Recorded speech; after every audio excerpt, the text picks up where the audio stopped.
Hello, welcome to Geeking Out with Shad.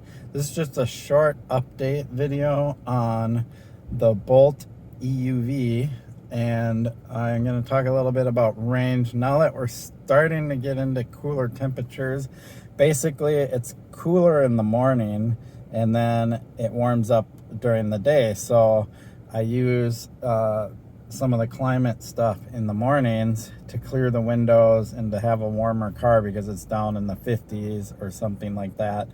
And you can kind of see this kind of mid-range kind of energy usage thing. So let's talk about that a little bit, because I promise that I'm going to kind of talk about kind of the seasonal aspects of how an electric car, especially this one without a heat pump, are affected. So if we look down here, you can see that I have 1,200 miles on the car, so I've been driving it quite a bit, and I really like the car. One of the things I like about it, probably more than anything, is its peppiness, but we'll talk about that in another video of like how it drives and why I like it so much.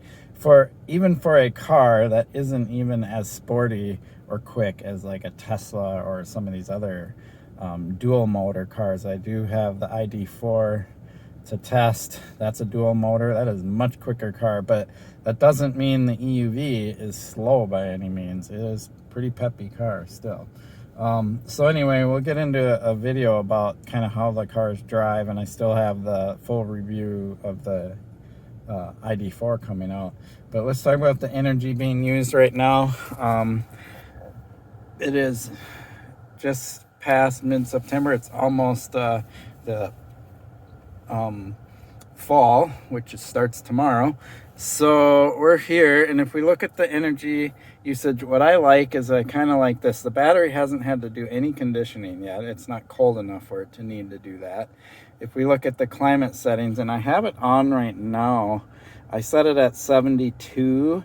I like it kind of there. I mean, I could get away with going cooler than that, but I like to be comfortable, and 72 for me is a comfortable temperature. But some people like it cooler, so if you run it down and say, 68 degrees or something like that. See, now the car is starting to turn on the air because I went below the car's actual temperature because I've been running at 72. So we don't want to do that. But if you started out at like 68, you're going to use less climate. So what temperature you set it at is going to matter. I run in auto mode. A lot of people that review these, they set it at a temperature around 70 or 72, and then they just run the fan at one level. There's a bunch of combinations you can do. I do have the seat at one level of heating, so you can go all the way up to 3, 2, 1, like that. But let's look at mileage. So I've gone 121.9 miles. Now this is not a consistent drive. This is I charged it last, I think, I don't even know. I charged it at least 5 days ago or something like that, or even longer than that. And that's how many miles I've driven in the city, because I don't have super long commutes or anything like that. So I've driven 121.9 miles, and this meter here says I have 176 miles left. So for me, driving just in the city, going to and from work, doing little chores, things like that. I did a Costco run. Been going to and from work, but this is kind of going back to work, so I only commute to work on Tuesdays, Wednesdays. Today's a Wednesday, and last week, Tuesday, Wednesday, Thursday, but like Mondays and Fridays I work remote, things like that. So it's not like a full-blown commuting back to work thing yet. So, but you get the idea. 121 miles, and it says I have 176. So I'm still even using some climate because I'm using regen all the time when I'm driving and stop and go, city driving, right? I'm still getting close to 300 miles total. Like, Not quite, just shy of that, but that's still higher than the EPA range of this car. So driving around in the city with regen mode, you're gonna have a lot better efficiency because you're not going as high as speeds. You're constantly regenning. I just do the one pedal driving. I hardly ever use the brake in this car. I've maybe used it since I've purchased the car. I've probably used it like 5 times, honestly. Maybe a couple more than that, but like the one pedal driving and then adding in this lever, if I need to stop a little more aggressively, I pull this in, gets me stopped for all my driving.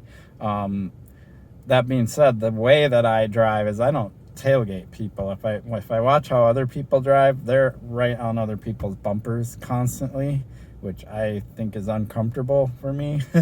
So, you know, that's also going to depend on how you drive. If you like to be right up on people's bumpers, it's kind of funny because on this car, if I'm too close, the dashboard will let me know that I'm too close to the car in front of me. Then you're going to need to use the brake more often because you're going to just be constantly, and that's why I don't like to be on people's bumpers, is I like the comfort of being able to, you know, gradually slow down and speed up. And that's not just with an electric car, that's with any car. Even when I'm driving my Tacoma, I keep my distance. And I wish more people would. I do put in little driving opinions here and there because I just think people drive terribly these days. But now because I'm just sitting here parked with the heat on, the climate went up to 10%. So, you know, climate settings will affect, you know, the range, but it hasn't affected the range in the sense that I still have more mileage than the EPA, what is it, 249, I believe is what it is, suggested range. So that's pretty good. That will change. You know, we'll find that breaking point of when is it cold enough to where I'm actually getting less than the EPA recommended mileage or suggested mileage, because that's just the way winter is, and it'll be very interesting. I'm also curious to know between the Bolt, because I did have access to a 2020 Bolt EV. That's before the EUV came out.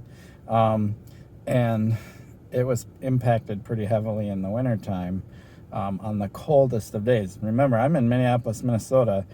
We get, you know, down into the single digits, the teens, pretty regularly throughout winter, and we always have these stretches of where we're below 0, definitely in January and February, and the range is very drastically impacted.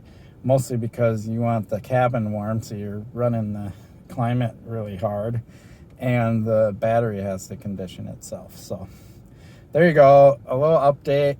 We will continue talking about this throughout my ownership of this car, and as we get into winter, it is September, so of course October it's going to be a little cooler.